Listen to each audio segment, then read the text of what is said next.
অন্যতম একটা অংশ। قال رسول الله صلى الله عليه وسلم الحياء شعبة من الإيمان। আল্লাহর নবী সাল্লাল্লাহু আলাইহি ওয়াসাল্লাম ইরশাদ করেন, হে আমার উম্মতেরা শুনো, হায়া হলো ঈমানের একটা অংশ। সুবহানাল্লাহ বলবেন না?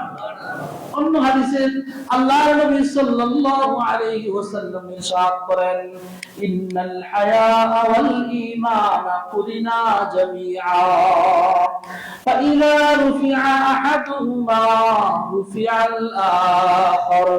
আল্লাহর নবী বিশ্ব নবী হযরত মুহাম্মদুর রাসূলুল্লাহ সাল্লাল্লাহু আলাইহি ওয়াসাল্লাম ইরশাদ করেন, লজ্জা এবং ঈমান হলো একটার সাথে এমন ভাবে মিশানো যেমন নাকি আটা পানির সাথে মিশানো। লজ্জা এবং হায়া এমন ভাবে একটার সাথে মিশানো যেমন নাকি লবণ পানির সাথে মিশানো। দুইটা এমন ভাবে মিশানো, একটার সাথে একটা খুব ভালোভাবে মিক্স হয়ে আছে। অর্থাৎ যে ব্যক্তির মধ্যে হায়া আছে ওই ব্যক্তির মধ্যে ঈমান আছে, যে ব্যক্তির মধ্যে ঈমান আছে ওই ব্যক্তির মধ্যে হায়া আছে, যে ব্যক্তির মধ্যে ঈমান আছে ওই ব্যক্তির মধ্যে লজ্জা আছে। এর ব্যাখ্যা হইল, যার মধ্যে ঈমান নাই তার মধ্যে লজ্জা নাই, যার মধ্যে লজ্জা নাই তার মধ্যে ঈমান নাই। লবণ পানির সাথে মিক্স করার পরে ওই পানি থেকে কি আপনি লবণটা আবার তুলতে পারবেন? পারবেন না। যদি বলা হয় পানি আছে, তাহলে পানির মধ্যে লবণও কি আছে? কয় না? যদি বলা হয় এই পানিতে লবণ আছে, তাহলে বোঝা গেল লবণের সাথে পানিও আছে। সুতরাং যেই মহিলা যেই পুরুষের মধ্যে ঈমান আছে তার মধ্যে লজ্জা অবশ্যই আছে। আর কোন মহিলা কোন পুরুষের মধ্যে যদি লজ্জা না থাকে, বেহায়া বেশরম বেলাজা, তাহলে এটা বলা যায় ওই বেহায়ার মধ্যে ঈমানও নাই। ঠিক কিনা জোরে কও? বেহায়া যেই ব্যক্তি বেহায়া তার মধ্যে কি নাই? ঈমান নাই। যেই ব্যক্তির মধ্যে ঈমান নাই তার মধ্যে লজ্জা নাই, যেই ব্যক্তির মধ্যে লজ্জা নাই তার মধ্যে ঈমান নাই। আমার কথাটা আল্লাহর নবী সাল্লাল্লাহু আলাইহি ওয়াসাল্লাম ইরশাদ করেন, ফাইযা রুফিআ আহাদুহুমা রুফিআল আখার। যখন কোনো মানুষ থেকে ঈমান এবং লজ্জার দুইটার যে কোনো একটা উঠায় নেওয়া হয়, অটোমেটিক আরেকটাও উঠে যায়। যে ব্যক্তি থেকে ঈমান উঠায় নেওয়া হয় সে বেহায়া হয়ে যায়। ঠিক তদ্রূপ যে ব্যক্তি থেকে শরম লজ্জা উঠায় নেওয়া হয় ওই ব্যক্তিও বেঈমান হয়ে যায়। নবীজির কথা। বেহায়ারে আপনি যদি বেঈমান বলেন রাগ হয়ে যাবে। হ্যাঁ, আমরা বেঈমান করছি। আরে আল্লাহ রাসূলের কথা, যার মধ্যে হায়া নাই লজ্জা নাই সে বেঈমান। আবার আল্লাহ রাসূলের বক্তব্য, যার মধ্যে ঈমান নাই সে বেহায়া। কথা বুঝেন নাই? আল্লাহ নবী সাল্লাল্লাহু আলাইহি ওয়াসাল্লামের হাদিস অস্পষ্ট না, স্পষ্ট। ঠিক কিনা জোরে বলেন? শব্দের মধ্যে কোনো ব্যাখ্যা নাই। আল্লাহ নবী সাল্লাল্লাহু আলাইহি ওয়াসাল্লাম বলেছেন, ফাইযা রুফিআ আহাদুহুমা রুফিআল আখার। যখন কোন মানুষ থেকে একটাকে উঠায় নেওয়া হয় অটোমেটিক আরেকটা উঠে যায়। যখন কোন মানুষ থেকে লজ্জা উঠায় নেওয়া হয় ঈমান উঠে যায়। যখন কোন মানুষ থেকে ঈমানকে উঠায় নেওয়া হয় তার মধ্যে লজ্জা উঠে যায়। আল্লাহর নবী সাল্লাল্লাহু আলাইহি ওয়াসাল্লামের মধ্যে অনেক লজ্জাশীলতা ছিল। নবীজি সাল্লাল্লাহু আলাইহি ওয়াসাল্লাম, হাদিসের মধ্যে আসছে, নবীজি সাল্লাল্লাহু আলাইহি ওয়াসাল্লামের লজ্জা ছিল কুমারী মেয়েদের লজ্জার মতো। সুবহানাল্লাহ বলবেন না? নবীজি সাল্লাল্লাহু আলাইহি ওয়াসাল্লামের লজ্জা ছিল কুমারী মেয়েদের মতো। সুবহানাল্লাহ বলেন। মহিলাদের মধ্যে সবচেয়ে বেশি লজ্জাশীল কারা? কুমারী মেয়েরা, যাদের বিবাহ শাদী হয় নাই, তাদের মধ্যে একটু লজ্জা আছে, লজ্জার বালাই আছে। নবীজি সাল্লাল্লাহু আলাইহি ওয়াসাল্লামের এতটা লজ্জা ছিল যে ওনার লজ্জাকে তুলনা করা হয়েছে কুমারী মেয়েদের মতো। সুবহানাল্লাহ বলেন। আল্লাহর নবী হযরত মুহাম্মদুর রাসূলুল্লাহ সাল্লাল্লাহু আলাইহি ওয়াসাল্লাম একবার তিনার ঘরে শায়িত রয়েছেন, বিছানায় শুয়ে আছেন। হঠাৎ করে হযরত আবু বকর সিদ্দিক রাদিয়াল্লাহু তাআলা আনহু নবীজি সাল্লাল্লাহু আলাইহি ওয়াসাল্লামের ঘরে ঢুকলেন। নবীজি সাল্লাল্লাহু আলাইহি ওয়াসাল্লাম শুয়ে আছেন। শোয়া অবস্থায় আবু বকর সিদ্দিক রাদিয়াল্লাহু তাআলা আনহুর সাথে কথোপকথন করছিলেন। কিছুক্ষণ পর হযরত ওমর ইবনুল খাত্তাব রাদিয়াল্লাহু তাআলা আনহু প্রবেশ করলেন। নবীজি সাল্লাল্লাহু আলাইহি ওয়াসাল্লাম শোয়া অবস্থায় রইলেন। শোয়া অবস্থায় হযরত ওমরের সাথে কথাবার্তা বলতেছিলেন। কিছুক্ষণ পর হযরত উসমান ইবনে আফফান রাদিয়াল্লাহু তাআলা আনহু প্রবেশ করলেন সালাম দিয়ে, ইয়া রাসূলুল্লাহ, ইয়া হাবিবাল্লাহ, আমি উসমান এসেছি, প্রবেশ করব কিনা? হযরত উসমান রাদিয়াল্লাহু তাআলা আনহুর সালাম শুনে আল্লাহর নবী হযরত মুহাম্মদুর রাসূলুল্লাহ সাল্লাল্লাহু আলাইহি ওয়াসাল্লাম শোয়া থেকে উঠে বসলেন, কাপড় সোজা করে বসলেন, সুন্দর করে বসলেন। তারপরে বসলেন, হে উসমান, তুমি প্রবেশ করো। হযরত উসমান রাদিয়াল্লাহু তাআলা আনহু নবীজি সাল্লাল্লাহু আলাইহি ওয়াসাল্লামের অনুমতি পেয়ে হযরত রাসূলুল্লাহ সাল্লাল্লাহু আলাইহি ওয়াসাল্লামের ঘরে প্রবেশ করলেন। ঘরে প্রবেশ করে কথাবার্তা বললেন। অন্যান্য সাহাবীরা বিষয়টা দেখলেন। নবীজি সাল্লাল্লাহু আলাইহি ওয়াসাল্লাম হযরত আবু বকর সিদ্দিকের সময়ও শোয়ার থেকে উঠলেন না, হযরত ওমরের সময়ও শোয়ার থেকে উঠলেন না, কিন্তু হযরত উসমান রাদিয়াল্লাহু তাআলা আনহু যখন আসলেন, শোয়ার থেকে উঠে কাপড় ঠিক করে একবারে সুন্দর হয়ে বসলেন। কিছুক্ষণ পরে সাহাবায়ে কেরাম রাদিয়াল্লাহু তাআলা আনহু বললেন, ইয়া রাসূলুল্লাহ, ইয়া হাবিবাল্লাহ, আপনি হযরত আবু বকর আসলেন, আপনি শোয়ার থেকে উঠলেন না। হযরত ওমর আসলেন, আপনি শোয়ার থেকে উঠলেন না। হযরত উসমানের আগমনের সময় আপনি শোয়ার থেকে উঠে সুন্দর করে বসলেন, কাপড় সোজা করে বসলেন। এর কারণ কি? আল্লাহর নবী হযরত মুহাম্মদুর রাসূলুল্লাহ সাল্লাল্লাহু আলাইহি ওয়াসাল্লাম ইরশাদ করেন, হে আমার সাহাবীরা শুনো, আমার যেই সাহাবীকে দেখলে নিষ্পাপ ফেরেশতারাও লজ্জাবোধ করে, আমি রাসূলের জন্য কি তাকে দেখলে লজ্জাবোধ করা উচিত নয়?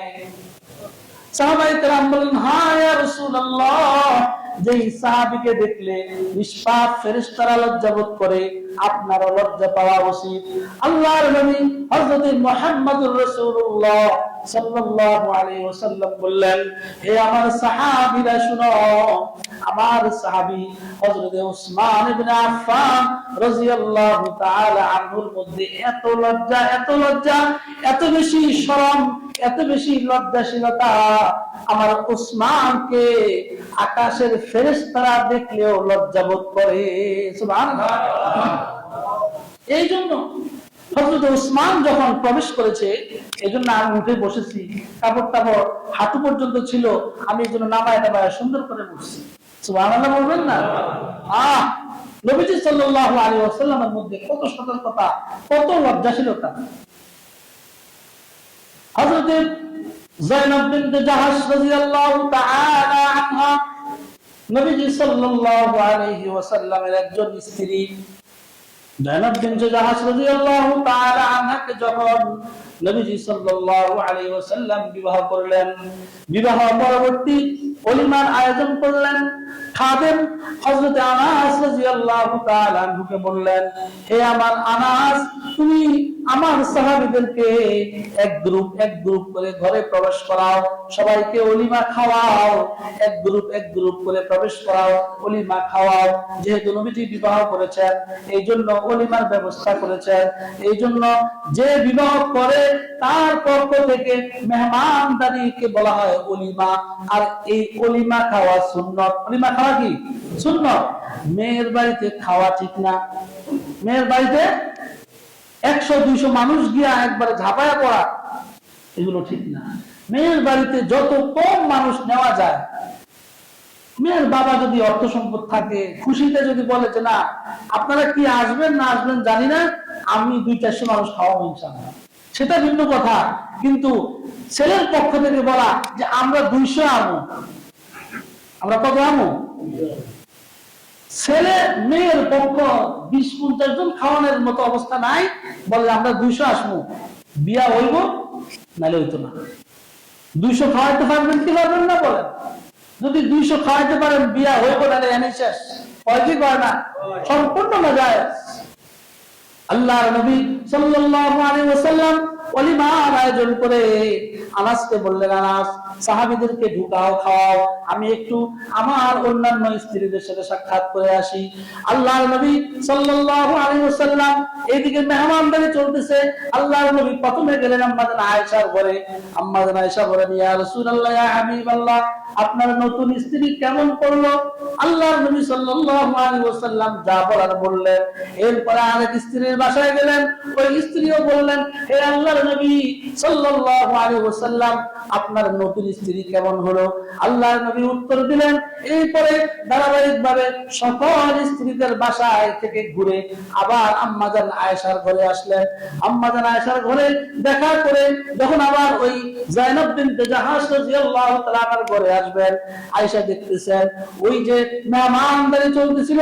আনাস বলতেছেন, ইয়া রাসূলুল্লাহ, ইয়া হাবিবাল্লাহ, আপনার সকল সাহাবীকে মেহমানদারি সম্পূর্ণ হয়েছে, আর কেউ বাকি নাই, কাউকে খুঁজে পাচ্ছি না। কিন্তু একদল যারা লাস্টে শেষবারে তারা যারা খাইতে বসছিল, তারা ওই নবীজির ঘরে বসে খাওয়া দাওয়ার পরে গল্প গুজবে লিপ্ত। আল্লাহর নবী সাল্লাল্লাহু আলাইহি ওয়াসাল্লামের এই জিনিসটা ভালো লাগলো না, কারণ নতুন স্ত্রী ঘরে, সাহাবীরা খাওয়া দাওয়া শেষ বের হয়ে যাবে, তারপরেও বসে বসে গল্প করতেছে। আবার রাসূলের নিজের ঘরে সাহাবীরা মেহমানদেরকে কিছু বলতেও পারতেছে না। আবার ঘরে নতুন স্ত্রী, তখনও পর্দার বিধান আসে নাই, নতুন স্ত্রী ঘরে, আর সাহাবীরা মেহমানদারি গ্রহণ করে গল্প করতেছেন। আল্লাহর নবীর মধ্যে পেরেশানি শুরু হয়ে গেল, খারাপ লাগতেছে। আল্লাহর নবী সাল্লাল্লাহু আলাইহি ওয়াসাল্লামের কতটা লজ্জা, নিজের স্ত্রীকে বন্ধু বান্ধব, সাহাবীরা, ছাত্র ভাইয়েরা নিজের স্ত্রীকে নিজের সহপাঠীরা দেখবে, এটাও আল্লাহর নবী বরদাস্ত করতে পারেন না। সুবহানাল্লাহ। আমাদের সমাজের কি অবস্থা! নিজের বউরে কয়টা বন্ধুর লগে গল্প করাইছে, আসো আসো আসো, আমাদের ফ্রেন্ড সার্কেল, কি সার্কেল? Friend circle. স্ত্রী আসতে চায় না, বন্ধুদের সামনে ঘরের মধ্যে ঈদের দিন, ঈদের পরের দিন বউরে সবার সামনে সাজায় গুজায় নিয়ে আসে, আরে আসো, ডোন্ট মাইন্ড, এটা আমাদের ফ্রেন্ড সার্কেল। নাউজুবিল্লাহ বলেন। পর্দা ফরজ করেছেন কে? খাস পর্দা তো নাই। আজকের যে ঘটনা, আমার বাসার ঘটনা, আমরা মানুষ হলাম 5 জন, 2 ছেলে 1 মেয়ে, আর আমরা 2 জন। কয়জন? 5 জন। ভূমিকম্প যখন শুরু হয়েছে, 4 তলার ডাক্তার বাড়ির 4 তলার যত মহিলা কাপড় টাপড় যে যেমনি আছে হেমনি বাইরে হয়ে গেছে। আমার ঘরওয়ালিকে যত বললাম যে তুমি বাইরে, আমি বাড়িতে না। ছোট বাচ্চা 2টারে বাইরে করে গেটের বাইরে দিয়া, যেটা নতুন ছেলে হয়েছে ওই ছেলেরা আনতে গেছি, এই যে আতঙ্ক, যে 2টারে বাইরে করে দিয়েছি, সেই 2টা আবার আমার পিছিয়ে পিছিয়ে আবার ঘরে আসছে। এখন কি অবস্থা বলেন? পরিবারকে বলতেছি তুমি বাইরে এক পাশে যাও, আমি বাচ্চাদেরকে বাইরে করি। 2টারে বাইরে করে বাইরে দিয়ে আসছি, আমার পিছিয়ে পিছিয়ে 2টা আবার আসছে। এখন ছোটটারে নিয়ে বাইরে গেছি, দেখছি তাকায় দেখছি পিছনের দুটোটা আবার, আর ঘরওয়ালি ঘরের মধ্যে রয়েছে। এই মুহূর্তে নেতা খুঁজতেছে, ওন্না খুঁজতেছে, আমি নেতা ওন্না ছাড়া বাইরে দিতাম না, সব বাইরে গেছে, বাইরে নেই। এটাকে বলে খাস পর্দা, সব মহিলা বাইরে ছিল, এটাকে বলে খাস পর্দা। আল্লাহ তাআলা হয়তো এই আমলের উসিলায় আরো ভয়াবহ কিছু হতে পারত, আল্লাহ তাআলা বাঁচাই দিচ্ছেন। সুবহানাল্লাহ। এরকম মহিলা আমাদের সমাজে আছে না নাই? বহুত আছে, আমি জানি। এরকম খাস পর্দা করেনওয়ালা আল্লাহর বান্দি বহুত আছে, যারা ঘর থেকে বের হয় নাই, যা হওয়ার হবে এমনি হইব। যদিও মাসলা ভিন্ন, বের হওয়া তো উচিত, যেভাবে আছে পেঁচায়া ফুচায়া নিজে যান বাঁচানো ফরজ। কিন্তু এই যে একটা মহিলাদের মধ্যে, মা বোনদের মধ্যে এই তবেও এই লজ্জা সৃষ্টি না করলে এটাকে খাস পর্দা বলবে না।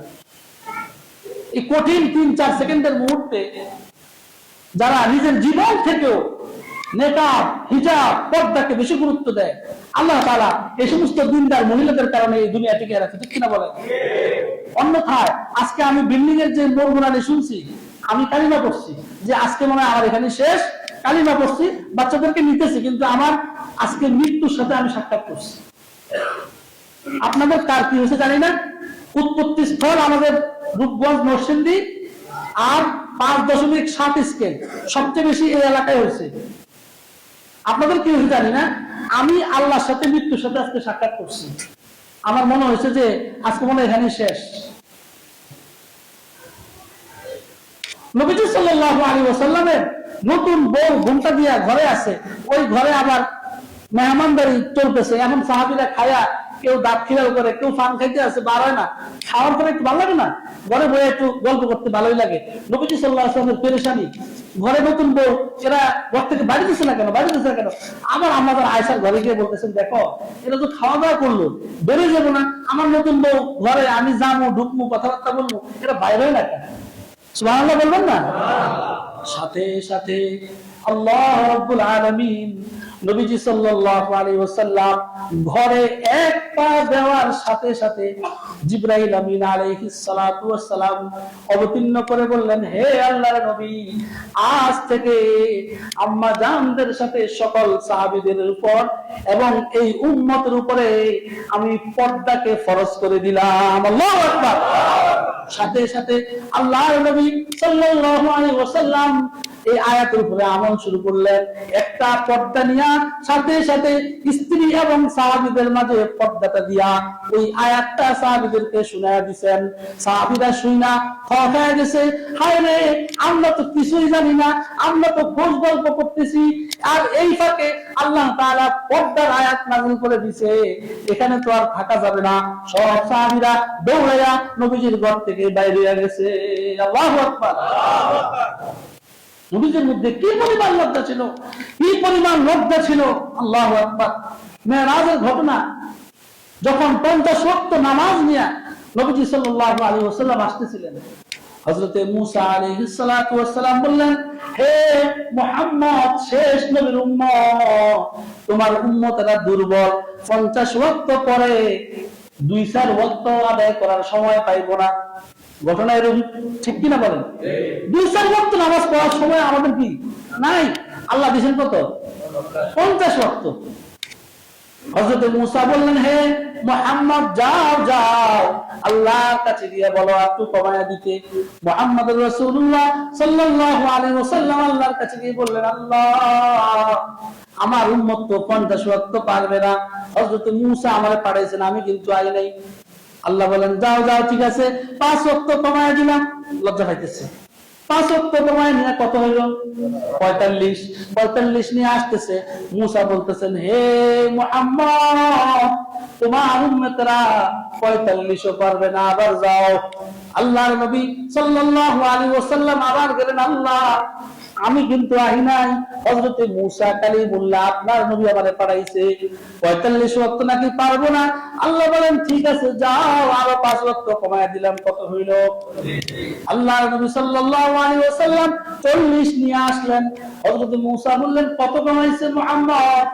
5 কমাইছে। কয়, না না, চলবে না, আবার যাও, শরম লাগে। কয়, না, যাও। আল্লাহর নবী সাল্লাল্লাহু আলাইহি ওয়াসাল্লাম আবার বললেন, আল্লাহ, আমি কিন্তু আইতাছি না, আপনার নবী মূসা আমারে পাঠাইছে, আমার উম্মতরা নাকি 40ও পারতো না। আল্লাহ বলেন, তাই নাকি? যাও, আরো 5 কমায়া দিলাম।